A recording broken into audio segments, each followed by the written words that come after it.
Pozdrav svima i dobrodošli u novu epizodu RGN podcasta. Danas je s nama naš izvanredni profesor Vinko Škrlec. Nakon završetka studija odlučili ste ostati na fakultetu i graditi akademsku karijeru. Što je presudilo u odabiru između rada na fakultetu i rada u industriji?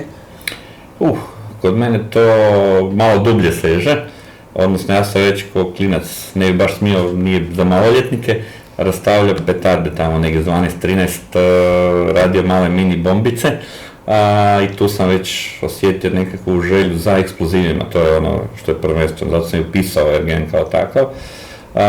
Što se tiče ostalog, nisam se toliko gledao kroz prirodu, nego više kroz rad s eksplozivom, a to mi je bilo idealno, jer je taman na fakultetu osnovan laboratorij za ispitivanje eksplozivnih tvari.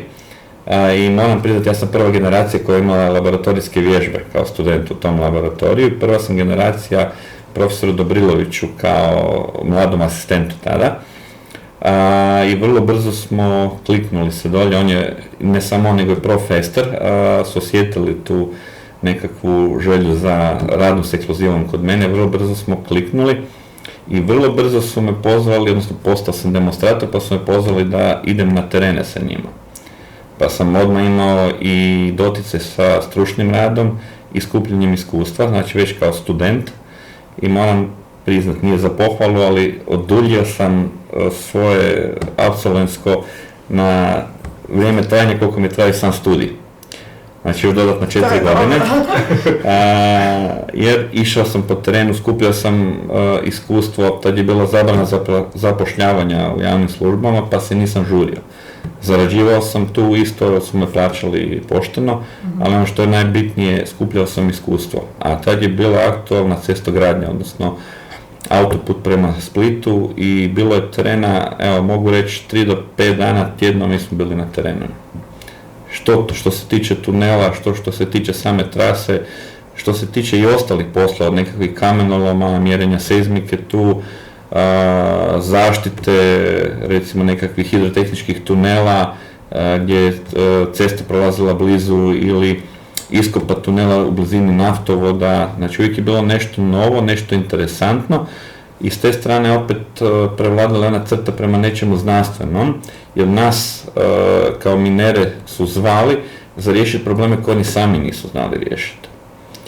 Tu su obrazovani bili inženjeri koji su znali raditi, znali su obaviti normalno miniranje za koje su naučeni ono što je bilo sve njihovim nekakvim standardnim poslovima. Međutim, kad bi se susreli s nekakvim većim problemom, nestandardnim, onda su zvali fakultet u pomoć, odnosno profa Estera, kasnije profa Dobrilovića i nas ostale cijelu minersku ekipu. Već ste sad dobrim dijelom, znači spomenuli miniranje, granu struke kojim se bavite, ali nam možete reći nešto o miniranju gdje je ono aktualno trenutno, danas ili možda u budućnosti gdje će biti, da znaju studenti čim se možda mogu baviti? Što očekivati, jel? Dobro, neću vam pričati o miniranju na Marsu, jer do Marsa još nismo rekli.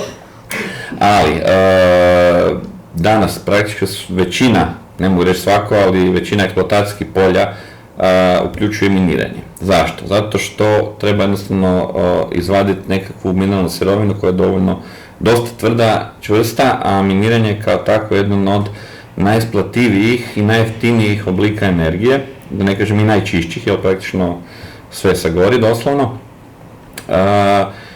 do cestogradnje, koja je još uvijek aktualna, idu trase autoceste prema Dubrovniku, ide trasa autoceste od Rijeke prema Žutoj Lokvi, odnosno prema Novom Vinodolskom dolje, tu je i hrpa nekakvih tunela, znači i u tunelogradnji kao takvoj. Nameće se isto kao jedan oblik gdje bi miniranje bilo dosta aktualno je nekakvi podzemni prostori za skladištenja bilo kakvih vrsta otpada, pa čak i nekakvih nuklearnih, odnosno nisko i srednje radioaktivnih, za visoko ne smije ići miniranje, visoko radioaktivno, bilo kakve izrade podzemnih prostorija u smislu nekakvih skloništa ili nečega što je relativno aktualno s obzirom na nekakva ratna stanja danas i u Europi na kraju krajeva, ali i u svijetu. Dosta se koristi i podvodno miniranje za proširenje nekakvih trajektnih luka ili općenito luka da mogu prihvatiti brodove sa dubljim gazom, odnosno puno veće brodove kao takve. Ima dosta i miniranja prilikom izrade nekakvih kanala. Evo sad je nedavno, prošle godine u 10. mjesecu je išao jedan kanal za vodovod na obali Dajla blizu Zadra, gdje isto RGM fakultet sudjelovao u samom projektu izrade projekta miniranja točnije. Ali ima i jedna zanimljivost vezano za eksplozive, a to je da se ne koristi samo za dobivanje mineralnih sirovina ili za probijanje nekakvih puteva tunela, možete ga koristiti i umjetnosti. Postoji metoda koja se zove detonografija, gdje pomoću eksploziva izrađujete slike, odnosno reljefe na nekakvim mekanim metalima poput aluminija, bakra i slično. Imamo i na fakultetu jednu sliku izrađenu, to je još bilo 2014. za festival znanosti, kad je tema bila znanost i umjetnost, onda su svi malo angažirali i napravili jednu sliku pomoću eksploziva, da se vidi da eksploziv nije nešto što je samo destruktivno i donosi nekakvo uništavanje, nego da možemo nešto konkretno i lijepo izraditi pomoću eksploziva. I dosta je aktualno danas u svijetu upotreba eksploziva za obradu metala, od nekakvog eksplozivnog zavarivanja, koje se koristi kada želite zavariti dva metala koje ne možete klasičnim metodama zavariti, niti elektrokemijski, niti elektrolučno, nikako drugačije, nego ga zakucate jedan metal u drugi pod velikim tlakom, a to vam je idealan eksploziv. Naprimjer, imate oplate brodove koji su od nekakvih željeza čelika, a znamo da željezo u dodiru s vodom korodira. Da bi se onda to zaštitilo, onda se preslači slojem aluminija koji ne korodira i koji je lagan, a aluminij i željezo se ne mogu zavariti klasičnim metodama. Onda se koristi eksplozivno zavarivanje. Isto tako koristimo eksploziv za rušenje nekakvih objekata, bilo da su oštećeni zbog nečega ili da ih treba ukloniti ili se nešto drugo radi, ili jednostavno treba probiti nekakav put nešto, pa ukloniti to, koristimo eksploziv. Znači, ima još jedna koja nije toliko danas aktualna, malo pada u zaborav, barem tu kod nas jer nema snijega više, a to je za obaranje lavina. Za to se koristi eksploziv, gdje se baca ili iz helikoptera ili iz nekakvih drugih mjesta na dio da se umjetno baraju lavine, da se spriječi da one same krenu za zovu nekakvu nesreću. Već ste spomenuli da surađujete s gospodarstvom. Na koji način se ostvaruje ta suradnja? Kod nas konkretno znači kad treba angažirati nekog da napravi nekakav projekt miniranja, bilo za neke standardne stvari ili nestandardne, recimo bio je taj kanal u Zadru nedavno, sad smo dobili projekt iskopa tunela Križišće miniranjem za napraviti. Fakultet, odnosno mi kao minarska ekipa smo sudjelovali na projektu iskopa tunela Učka miniranjem, na iskopu tunela Kozjak miniranjem, na recimo iskop usjeka Vučevica, to je spojna cesta Vučevica dolje, kad se silazi s autoceste i isto trebalo proći ispod postojeće autoceste, pored plinovoda, to smo sudjelovali, to je ono što je trenutno aktualno. Recimo, zanimljivo je da smo odvojili toranj katedrale miniranjem, koji je oštećen u potresu na jedan siguran način, znači to je jedan arheološki spomenik između ostalog, bio oštećen u potresu, trebalo ga na siguran način odvojiti da se ne ošteti ostatak katedrale, ali i da se nikome ništa ne dogodi i to je RGM fakultet obavio zajedno u suradnji sa vojskom. Zatim srušili smo dimnjake od Millerove ciglane na Činomercu koji su isto tako bili oštećeni u potresu. To su, mislim da su visine bilo nekih 60 i nešto, 65 metara i 46 metara dva dimnjaka. To su bome dosta dva popularna primjera, jer su nam i tu u Zagrebu i dosta ljudi je svjedočilo tom miniranju.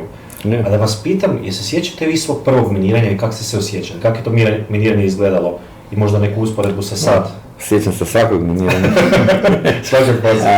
Od prvog ono nekog sa terenskom nastavom i drugog terenskom nastavom, jedno recimo bilo dolje u Jajcu i da sjećam se, ja sam još bio demos pa sam prigovorio tamo ekipe, odnosno pitao sam koji čep koriste, ja sam vidio da je bilo veliko razbacivanje materijala, odnosno da je izletilo gore i znao sam da ne koriste čep. I pa su rekli da ne koriste čep, pa sam htio ispast pametan pa reći da će uštediti dovoljno energije. koje mogu iskoristiti dalje za lom i sve, ako koriste čep, pa su malo blijedo gledali koji je ovaj mali koji priča gluposti. Na kraju kad im je profesor Ester ih je poklopio tu i rekao da bi trebali koristiti čep, onda je bila potpuno druga slika. Ali isto tako se sjećam miniranja u kamenolomu Rude, odnosno nije Rude, nego je grad na Smarovišće, cesta prema Rudama, tamo sam obavljao drugu ljetnu praksu. Kad sam rekao da sam tu prvenstveno zbog miniranja, onda sam odmah odgovorio na miniranje. Ali tamo se sjećam isto odgovora od glavnog inženjerca koji je rekao da je to dosadan posao, ne miniranje nego rad na kamenolomu kao takav, jer jedino što se događa je kad ti se nešto pokvari. Onda imaš posla kao inženjerac. Onda sam ja malo ušao u raspravu sa njim, da nije to baš tako, da uvijek oni mogu težiti da malo poboljšaju stvari, ne samo što se tiče miniranja, nego i nekakvih puteva za bagere, za kamione, za bilo što da uštede, pa vezano u stabilnost kosina i slično. Bio sam mlad i nadoboran, pa sam se upustio u raspravu. Taj inženjerac je poslije promijenio firmu i otišao dalje, ali njegov šef je ušao u suradnju sa EGRE fakultetom, konkretno sa profesorom Hrženjakom, i napravili su nešto baš po pitanju stabilnosti kosina. Znači ovo nije sad vezano uz miniranje, ali je primjer kako fakultet opet može surađivati sa takvim jednim kamenom, da to nije baš samo dosadno, nego da ima hrpu stvari koje se može napraviti i napredovati ako ima volje. Mm-hmm. Miniranje se često doživljava kao posao pun stresa i adrenalinski posao. Je li nestaju adrenalin i stres s vremenom, odnosno s iskustvom, ili su oni uvijek prisutni? Ne znam što bih odgovorio, mislim da to ovisi od čovjeka do čovjeka. Kod mene je uvijek prisutan i adrenalin, stres je konstantan i ja bih rekao da je prisutna i određena doza straha. Radimo sa eksplozivom, znamo šta je eksploziv i treba zadržati tu dozu straha. Zašto? Zato što nas to drži dovoljno oštrim i dovoljno opreznim. Ne da jednom, ne da dva put, nego da barem 5 puta provjerimo sami sebe. I tu moram naglasiti šta god da radimo vezano uz miniranje ili ispitivanje nekakvih eksploziva, eksplozivnih svojstava, uvijek na teren idu najmanje 2 osobe. Zašto? Zato što ja sam neću vidjeti svoju grešku, previdjet ću ju. Greške se dešavaju, a neko drugi će vidjeti moju grešku. I obrnuto, ja ću primijetiti tuđu grešku, a svoju ću teže vidjeti. I na kraju ovako i dođe do nečega slučajno, da ta druga osoba može pozvati pomoć i pružiti prvu pomoć eventualno na nekakvom mjestu. Tu bi vam malo isto jednu, ne mogu reći digresiju, ali nekako iskustvo moje.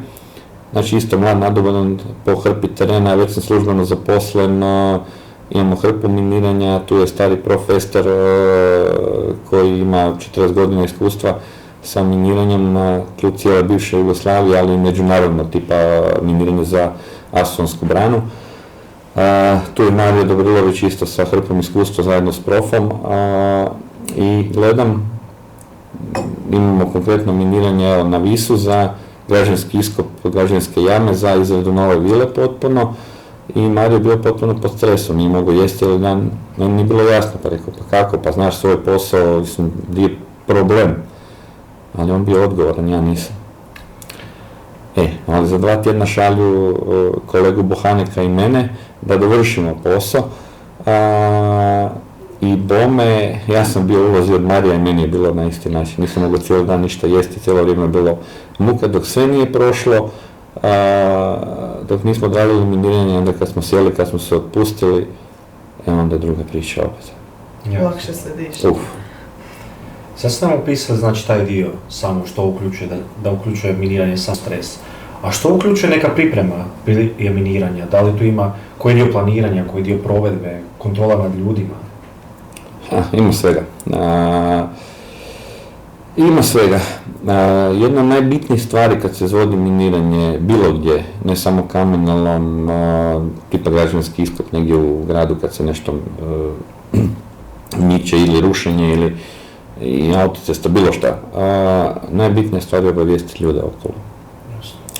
Iz više razloga. Prva stvar da ih se smiri, druga stvar da ih se uključi i treća stvar da ih se sasluša.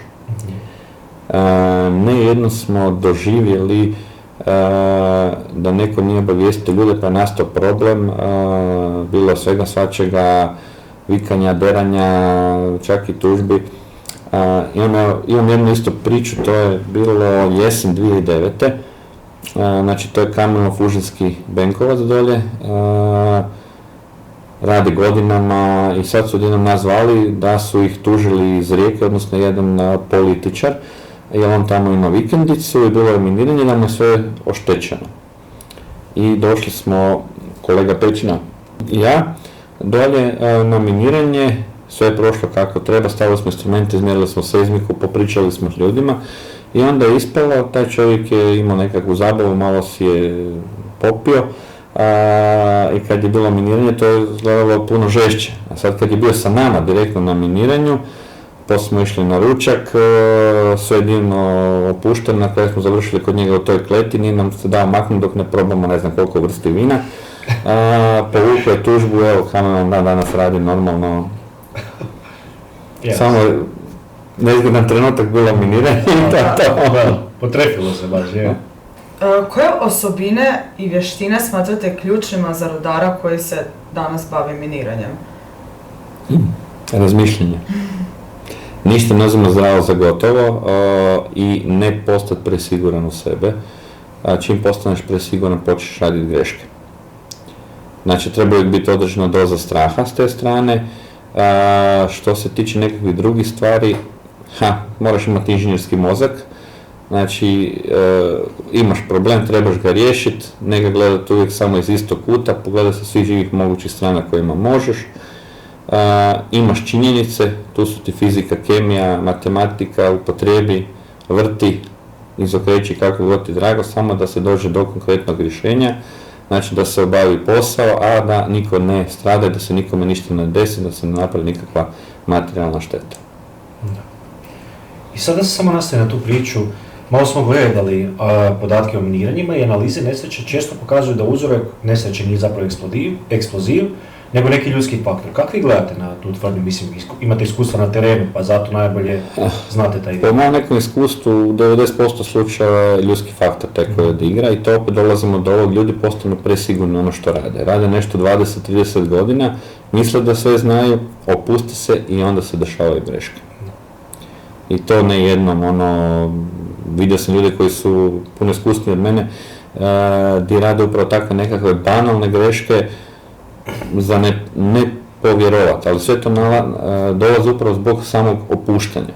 Uzmeš zdravo za gotovo, ali nijedan dan u miniranju nije zdravo za gotovo. Kad misliš da se najškolski sve izvoje, odjedno će ti odletiti kamen preko tebe, preko onog sigurnog dijela gdje ti stojiš, gdje bi trebalo biti sigurno, jer se, ne znam, tam desila nekakva rupa, zemljana ispuna nešto, pa je propuhalo i prebacilo kamen. A ne možeš znati, ali doslovno svaki centimetar geologije zna možda samo Bog gore, a mi ne možemo. Ja bi se baš nadovezala na to, u javnosti se miniranje često percipira kao nešto dosta štetno za okoliš, imovinu, ljude. I sad prema vašem iskustvu i suvremenim istraživanjima, postoji li opravdan razlog za taj strah? Ne. Prva stvar, ja ću odmah reći, naglasiti koji god puta treba, ne postoji štetni utjecaj miniranja na okolinu. Samo je stvar kako se izvede što god. Znači, mi imamo tu eksploziju. Eksplozija ima određenu energiju koju mi oslobađamo i koristimo ju kao koristan rad. Onaj dio energije koji je oslobođen, a nije iskorišten za rad, može dati potencijalno nekakve štetne utjecaje na okolinu. Potencijalno naglašavam, a to je da da malo veću nekakvu seizmiku, da da nekakav zračni udarni val, buku, malo razbacivanja materijala i prašinu. Prašina je jedini dio koji ja mislim ne možemo tu izbjeći, ona će uvijek biti, možemo je malo oboriti, ali ne možemo maknuti. Sve ovo ostalo sa pravim pristupom, sa znanjem i odgovornošću prema poslu, svemu što se radi, možemo smanjiti na najmanju moguću mjeru.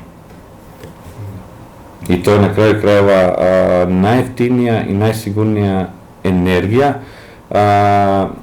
i najčišća. Jer produkti su vam nešto plinova, voda, Ne koristimo, naglašavam, ne koristimo vojne eksplozive koji imaju problem sa nitroznim plinovima, nego naše gospodarske. Jasno. Na kraju krajeva, ako gledate, katedrala oštećena u potresu, arheološki spomenik, stara, pa smo koristili eksploziv na njoj, nismo ju oštetili, nismo ju srušili, nikome se ništa nije desilo, a ima hrpu primjera sa miniranjima blizu koji su išli na, ne znam, nekoliko desetaka centimetara od temelja kuća i slično ili od nekakvih spomenika, evo, sve još uvijek stoji. Na našem fakultetu studenti uče miniranje. Postoji laboratorij za ispitivanje eksploziva. Kako izgleda rad, znači, u tom laboratoriju, kako izgleda rad? Znači, jednom ste bili studenti, doživjeli ste tu cijelu priču gdje ste se zaljubili u miniranje. Kako se izgleda vaš rad u tom labosu sa studentima i što labos radi van predavanja tipa? Pa iskreno ja jedno čekam da se mogu spustiti u labos, jer nekako odrastao sam uz njega, znači prva sam generacija studenta u tom laboratoriju, krenuo sam na terene s ekipom, postali smo laboratorij, ne da smo postali, nego kad je osnovan taj laboratorij, akreditirali smo se, bili smo 10 godina akreditirani laboratorij, ispitivali smo eksplozive, detonate, odnosno inicijalna sredstva, detonirajuće štapine, sporogoreće štapine, barute, pirotehnička sredstva za zabavu, profesionalnu pirotehniku za spašavanje na moru.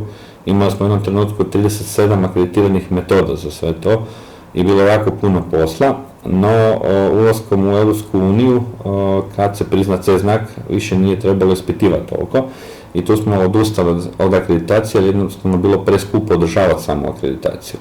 Ali to ne znači da laboratorij ne radi dalje, imamo posla što se tiče i suradnje s gospodarstvom, ali laboratorij je prvenstveno znanstveno-istraživački laboratorij i nastavni laboratorij. Znači, održavaju se vježbe iz miniranja 1, što znate. Bolje kolegica nego ja. Kroz taj laboratorij na kraju krajeva nas nekoliko je i doktoriralo u njemu i imamo hrpu nekakvih radova, znanstvenih radova gdje smo otkrili nekakve stvari prvi put u svijetu, uopće poslije provjerili na terenu na većim uzorcima, ali je osnova otkud sve kreće naš laboratorij.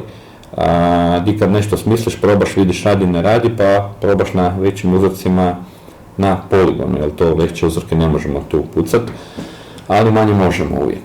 Jasno. U svijetu sve više raste trend mehanizacije. Može li robot u potpunosti zamijeniti čovjeka? Ne može. Zašto? Prva stvar, robot nema kreativnost. I tu ne mislim, kad kažem kreativnost, samo na nekakva umjetnička djela, tipa glazba ili slikarstvo ili bilo što, nego mislim i na poslove.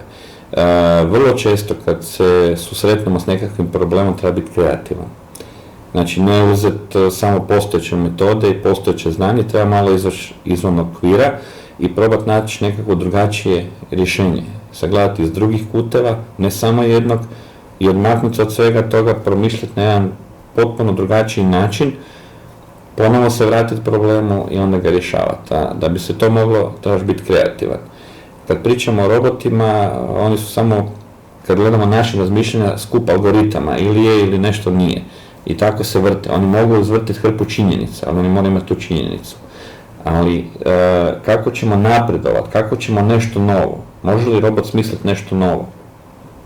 Nešto što nije vidio, pročitao, što mu nije u memoriji. Čovjek može. Jel razmišlja, jel mašta, leti duhom svukud, sagledava sve iz drugačijih uglova, skuplja iskustvo, onda razmišlja o tom iskustvu, opet ide nekud dalje, nekud naprijed. Ne bi bilo jednostavno nijednog razvitka, nijedne industrijske revolucije, ničega, da čovjek nije kreativan. A stroj ne može to biti, barem ne u ovim današnjim okvirima. Šta će donesti budućnost, ne znam po tom pitanju, ali danas mislim da je stroj prilično ograničen s te strane, on je brži, jači je, snažniji je, može više podataka obaviti u vrlo kratkom vremenu, puno kraćem nego što to može čovjek. Može veće terete prenest, ne umara se s te strane, mislim trebaš ga podmazati uvijek i slično. Dok je god ima struje, odnosno energije kao takve, on može raditi neprekidno. I tu je njegova prednost nad čovjekom. Ali ako želimo ići naprijed, nužna je kreativnost i nužan je ljudski um. Da se sad vratite za kraj jedno pitanje, u vrijeme studiranja, znači sa svim ovim znanjem koje imate, u što bi kao student ulagali svoje vrijeme? Mislim, ovo je sad savjet najviše za mlade studente, u što da oni efektivno ulažu svoje vrijeme, na primjer uz granu miniranja, da bi im jednostavno kasnije značilo u njihovom profesionalnom životu? To je vrlo teško, vrlo zeznuto pitanje, iz vrlo jednostavnog razloga, generacije su drugačije. Kreće sve od onog, pa ja bih rekao još od vrtića, kako te tamo uči razmišljati, ponašati se, preko škole, preko svega ostaloga. Moje generacije nisu imale ni mobitela, ni laptopa, ni računala, ni interneta. Imali smo knjižnicu, naučili su nas služiti sa literaturom, razmišljati, rješavati probleme s te strane. Našim generacijama poslije su puno dostupniji podaci i činjenice, ali i puno više činjenica. I po meni tu nastaje zbrka kako prepoznati ono što je bitno i što je važno u gomili činjenice kojima je ljudski um bombardiran s te strane. I to po meni treba naučiti već djecu od osnovne škole pa nadalje i treba ih naučiti prvenstveno razmišljati. Znači ne i kritički pristupati bilo čemu, znači ne uzeti zdravo za gotovo, to ti je to i tako, nabubaj to na pamet, ne. Zašto je to tako? Šta je u pozadini? I ako se tako nekako bude pripremalo djecu, onda će toj djeci danas biti puno lakše zbog svih ovih nekakvih tehnologija koje imaju. Što se tiče nekakvih vještina, opet je tu što puno brže su u stanju pretraživati nekakve podatke, što ove starije generacije nisu sklonije. Ali mislim da bi više se trebalo čak malo vratiti unazad, osobito kad je riječ o nekakvim tehnikama poput nacrtne geometrije i nekakvog tog tehničkog crtanja.